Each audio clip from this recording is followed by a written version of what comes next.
From the New Arts and Media Studios here in Milwaukee, Wisconsin, it's The Log. I'm Charles Purcell. To start here, I promise I'm not going to spend too much time on this, but just a quick hit on an article I want to recommend, and that's about the MAGA people. So this article gives a quick look at the work of political science professor Christopher Parker of University of Washington. What I'm sharing with you now is a column from Seattle Times by Danny Westneat. Well, this Professor Parker, along with Rachel Bloom, who's a political science professor at University of Oklahoma, they surveyed 1,900 self-identified MAGA stalwarts in late December to try to better understand their political attitudes. And it wasn't just your regular poll, yes or no questions. It was a survey really asked people what they thought and what they said in their own words through their activity on social media. And then they went back after the Capitol attack, researched the same people, and found that most of them, in fact, incredibly, more than 80% of the MAGA, I'm reading now, incredibly, more than 80% of the MAGA survey respondents say the Capitol riot was the fault not of the GOP and definitely not of Trump, but of ... Nice move by the writer. Antifa. Nearly the entire group, 98%, also said they agree with Trump's unproven claims that the election was stolen. Those are high numbers. Man. So this idea that it's like a cult, that they're seriously delusional, that's the kind of language that gets dismissed by political opponents because it sounds so extreme, it sounds so emotional. But this research really does bear it out. In fact, the writer asked Professor Parker, is this a cult? And I love his answer. I don't know about that. I study political movements. But MAGA is definitely a clear and present danger to American democracy. There you go. Bottom line that. So again, just wanted to share that with you. I'll put it on the Facebook page. And this is timely as well because with the aftermath of Jan 6 and, of course, the impeachment, we've had this now rebirth, this resurgence of the ridiculous notion that Antifa is to blame for everything. And the defenders of the Orange Menace had a new opportunity to bring up summer protests and point to all the violence. So all of these very damaging lies have been given new life. And even though I don't want to talk about it, I am absolutely compelled to repeat the truth. Except for a tiny, minuscule, inconsequential sliver of Black Lives Matter protesters, virtually all of the violence was instigated by one of three things. As with every riot in the history of riots, local troublemakers move in with no agenda at all, not part of any group. Every neighborhood, every city has a few people who like to break windows and set fires and loot. That's just a fact of major public demonstrations. So just local troublemakers that have absolutely nothing to do with the movement. That's one. Two, now well documented and absolutely proved beyond any doubt, white supremacist, militia, Proud Boys, Boogaloos, 3%ers, you know the list, infiltrated the big protests right at the height, the first couple of nights. 99% of the violence happened in the first couple of nights of each protest when emotions were highest and the numbers were highest. So it was very easy for these instigators to blend into the crowd, and their prime purpose is to instigate race war. They wear it right on their t-shirts. They post online about it. So they're setting fires, and they're breaking windows, and they're attacking police. And then the third element is the police themselves. And we all know, by seeing it with our own eyes and then having it confirmed afterwards with careful study, that a great deal of the violence was instigated by the police themselves. So these are all things we know. At least I hope we know them. Why am I repeating them now? Because we have to. We can't let these horrible lies have a rebirth. Speaking of the cops, the grand jury in Buffalo just came down in favor of those Buffalo police officers who shoved Martin Gugino to the ground. I apologize. I don't know how to pronounce his name. Is it Gugino? You know the guy, older guy, tall guy. We all saw the video. Walked right up to him, shoved him to the ground, falls backwards, cracks his head, and the police union, Lord, police unions, said, no, they were just doing their job. In fact, following departmental procedures. Shoving a 75-year-old man backwards, cracks his head, accused of assault, but nope. Grand jury says, nope, no charges. And if you remember, this was no small incident. The guy cracked his skull. He had brain injury. The guy was seriously injured. Of course, he commented about the decision of the grand jury. He was pretty cool about it. He said, I don't want to make this about me. It's about the right to protest. So he's a cool guy. I'm not sure how he's doing. I can't find the news on that. He's up and about and speaking. But he was in real trouble there for a while. And I don't know. I did see a couple headlines that used the words permanent damage. So anyway. Yeah. Bottom line. Don't let the lies live. Don't let them resurface. They keep coming up again. The truth versus lies is not a one-time event. It's a continuing struggle, and we have to stay vigilant. And every time they trot out lies, we have to fight those lies with the truth. Speaking of things we have to keep saying over and over again, this recent insane weather, the very, very cold, many degrees below zero, wind chills in the double digits below zero, and then the crazy snow and ice falling everywhere, from Texas up to the Northeast, covering half the nation. Once again, we can't let the dummies and the liars get the upper hand. Oh, gee, global warming, sure. Well, that's exactly what it is. And the simple truth that really, doesn't everybody know this by now? Do you read a paper occasionally? Melting ice caps, warming oceans, change weather patterns. They change the big winds that carry these systems through. So yes, frigid, cold temperatures stalling over the Midwest for weeks.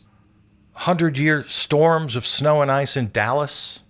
Yes, this is absolutely the effect of climate change.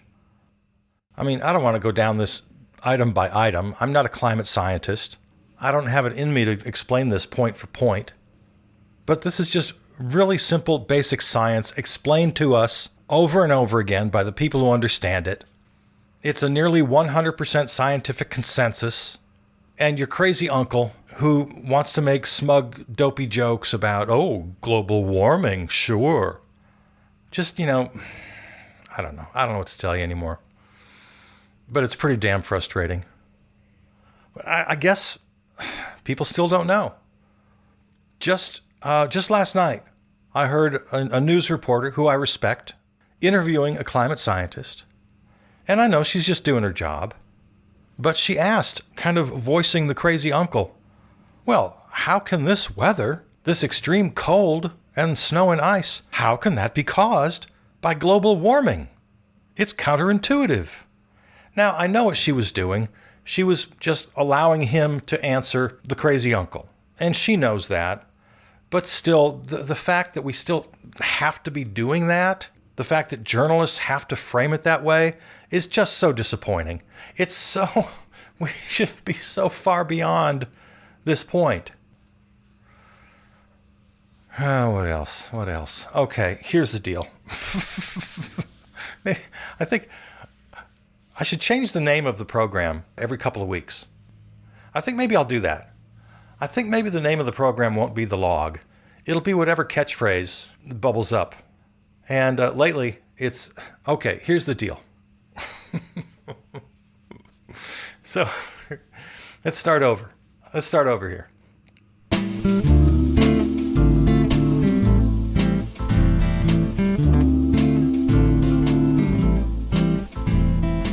From the New Arts and Media Studios here in Milwaukee, Wisconsin, it's Okay, Here's the Deal with Charles Purcell. Okay, here's the deal. Cancel culture. The phrase itself just makes me cringe. It's hard to even say out loud. I'm so sick of it. It's such a little buzzword. It's so in vogue, and everybody's got to be debating about it. Ba-doo. It's making me sick. But I guess it's because people haven't figured it out yet. It's the battle cry of the MAGA right. Lawyers for the Orange Menace leaned in very heavily to cancel culture. By the way, that's another phrase, lean in. I used it on purpose just so I could criticize it. I'm pretty sick of lean in. I'm not a jargon guy. I have very little patience for jargon. It's got these little catchphrases. Man, they got a short shelf life with me. I get impatient quickly, and lean in is one of them. But yeah, cancel culture.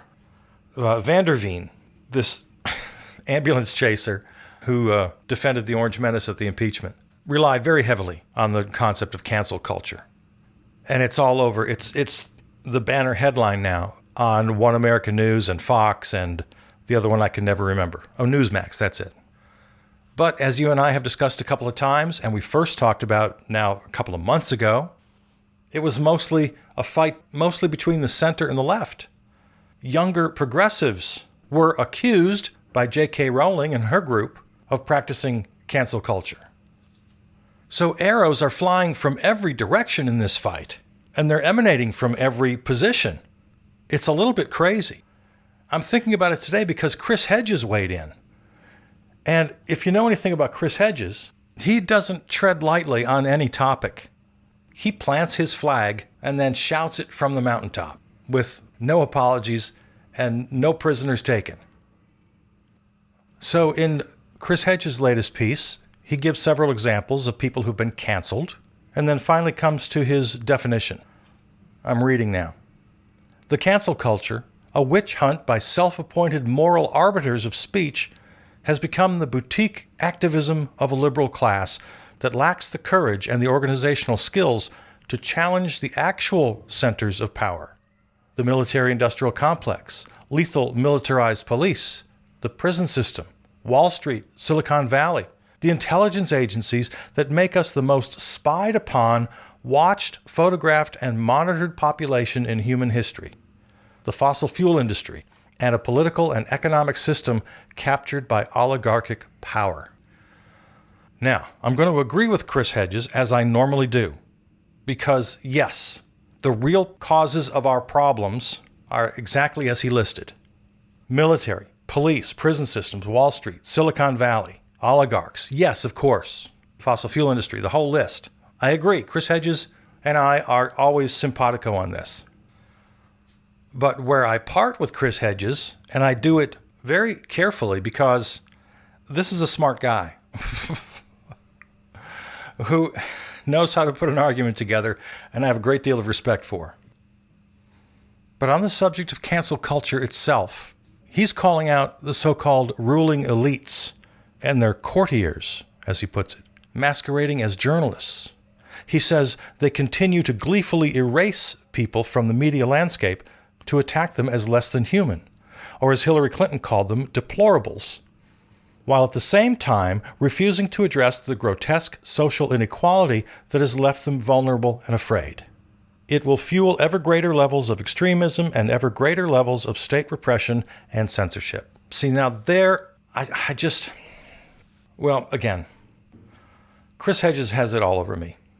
Who am I to criticize? But I am. First of all, Hillary Clinton was right. They are deplorable. And they've shown us that pretty clearly since her remark. So this is what I mean when I say the arrows are coming from every position and in every direction.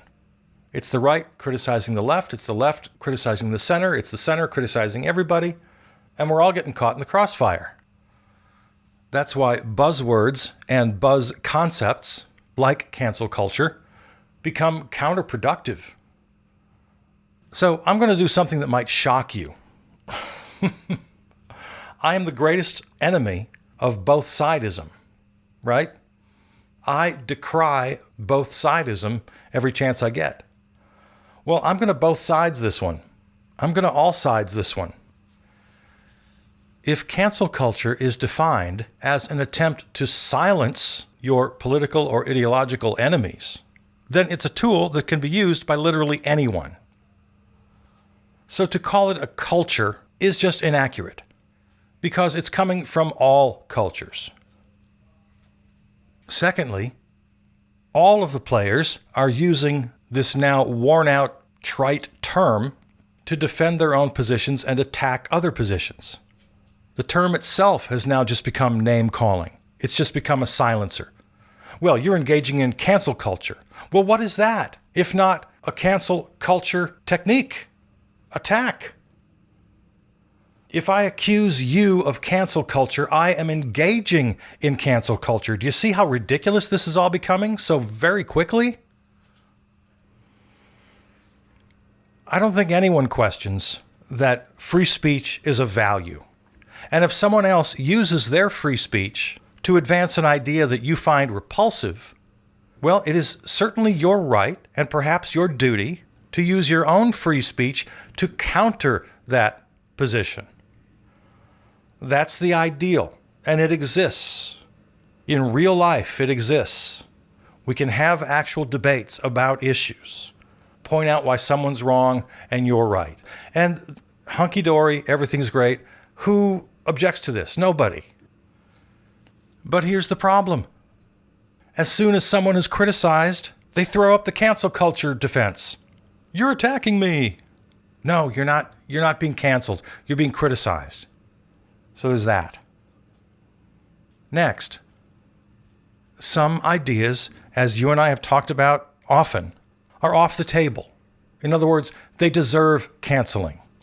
I'm not going to debate a Nazi. You can't tell me that I'm required, that I'm obliged to debate a Nazi. I'm not going to do it. I am, without apology, going to cancel the Nazi. I'm going to dismiss him. If he has a job, I'm going to ask his boss to fire him. If he has a platform, I'm going to ask that platform be stripped away from that Nazi. I am gladly, openly, and unapologetically canceling or attempting to cancel the Nazi. Is there anybody who's going to fight me on this? Am I right so far? Do you agree with me on this one? I would hope so. So, as with any difficult decision in the culture, or in the political culture especially, we have to draw a line. At one end of the line is two people having a difference of opinion that can be very strong, but both parties agree that the other side has a right to voice their opinion, and their obligation is to counter that opinion with more free speech. On the other side of the spectrum, we have the Nazi example, and you can name others, the flat earthers. I don't have to accommodate a flat earther's argument. I don't have no obligation to debate them. I have no obligation to debate creationists. If you want to call that cancel culture, fine, call it what you want, but I'm not apologizing for it. So between those two extremes, those who genuinely deserve to be canceled and those who require a civil debate, the line that separates those two has a point at which you have to decide where your opponent falls on that line. The famous quote that's attributed to Voltaire, he didn't actually say it, but anyway, it's still a good quote. I don't agree with what you say, but I will defend to the death your right to say it. Very nice. Kind of a nice little platitude. But I don't agree with it. Because as I just said, that doesn't apply to Nazis. I don't agree with you, Nazi, but I will defend to the death your right to say it. No. Cancel culture needs to be a stupid little phrase that 10 years from now we look at as just a little thing we went through. And we laugh at it, like the pet rock or mood rings. It was just something we did for a while. It's something we fought about for a while. This is really not a serious debate. What I've described has always been true. Most things deserve civil debate. There are times when some people go over the line, and yeah, they deserve to lose their job. They deserve to lose their platform. Absolutely they do. And I suppose you could argue that on my continuum that I've described, that point of demarcation has been moving too far to the cancel side. Okay, all right, that's an argument you can make. But I haven't really seen it put that way. In all of my reading of this so far, people are assigning blame to one side or the other on who's canceling whom. And that's why I say I'm both siding this one, to the great shock of my listeners. Both sides are to blame in this one. Both sides, I think, are equally to blame in what I'm seeing in the literature. Everybody, and I mean everybody, is using the now hackneyed phrase of cancel culture to defend their own position and to attack the others. So I'll be very happy when this little catchphrase falls away and we can just put it in a drawer along with the mood ring and the pet rock. And we just get back to understanding that free speech, yes, is a cherished value that we should all share. But also just the basic notion of the boycott, which has been around forever and ever. The boycott was and remains a perfectly legitimate tool of persuasion in culture and politics. It's established, it's time-honored, there's nothing wrong with it. So I still remain a great advocate for free speech. And on the line I described, I make my point of demarcation pretty far up that line. You got to be way out of bounds for me to come down on you and want to quote-unquote cancel you. So I think it's just time for everybody to shut up about this. We are so just way past the time when anybody can use that term to win a point. It's too far gone. Everybody's using it to defend, and everybody's using it to attack, and it's become meaningless. So please, can we retire it?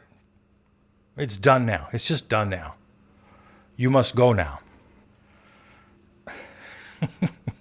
If you're wondering, I often use that phrase because I found it just one of the hundreds of very funny moments in Seinfeld. When George is trying to sell their sitcom pilot to Japanese television. And they say, "You must go now." So that's, if you're wondering, that's where that little phrase, that's a catchphrase in my own mind. That's my own little catchphrase, and it always makes me chuckle. And for me, it's come to mean this needs to be over. Really, okay, just stop. You must go now. I just thought here in the moment, I've used that expression several times and never explained it. Well, for me, that's what it means. That's how I use the phrase. This really needs to end. You must go now. Cancel culture, you must go now. It's not good to have inside jokes that only you understand.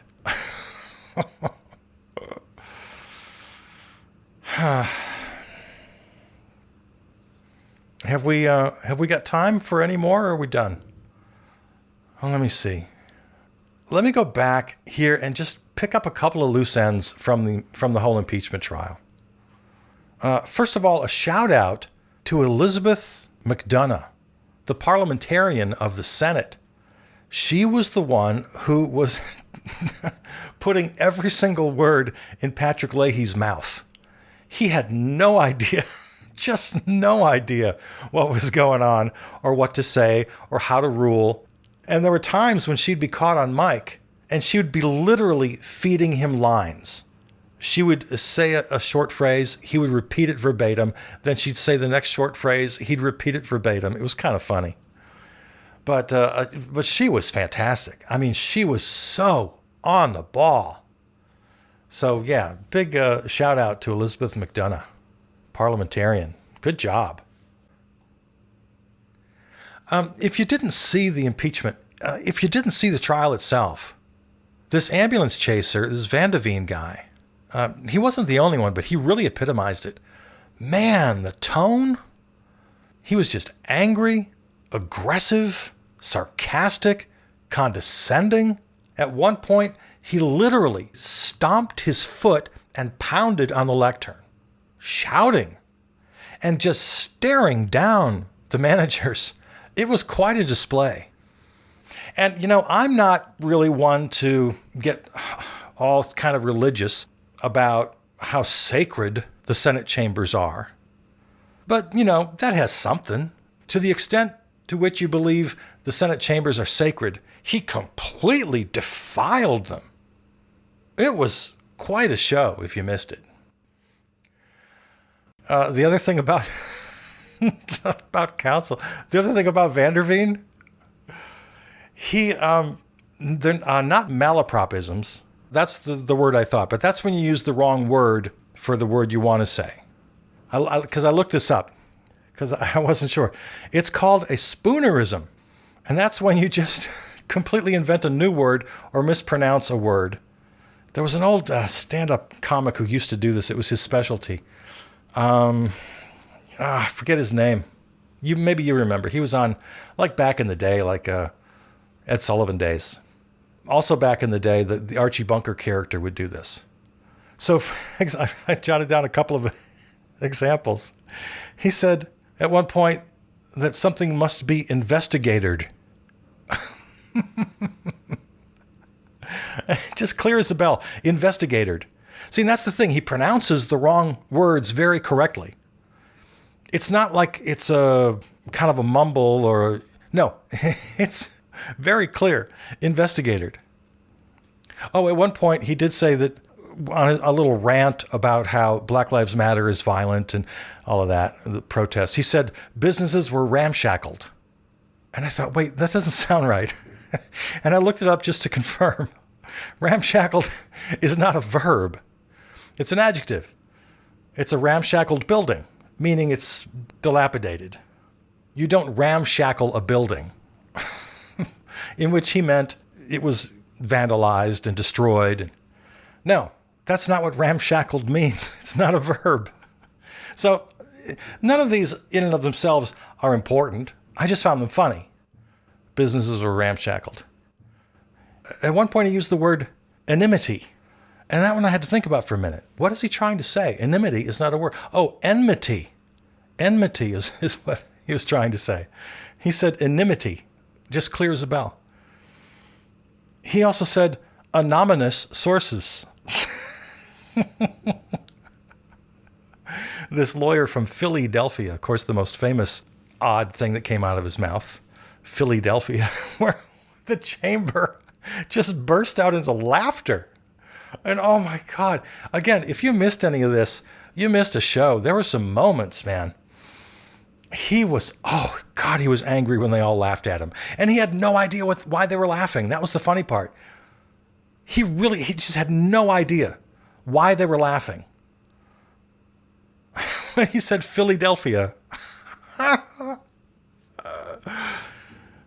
And then what was another? Oh, he said incendiary. Incendiary. Instead of course, incendiary. So this guy, and I'm sure there were many more. Those are just the ones I caught.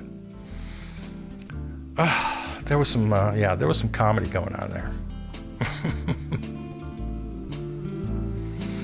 So anyway, just some thoughts that I didn't get around to on the impeachment. All right, that's the log. That's okay. Here's the deal for today. I love you. I'm Charles Purcell.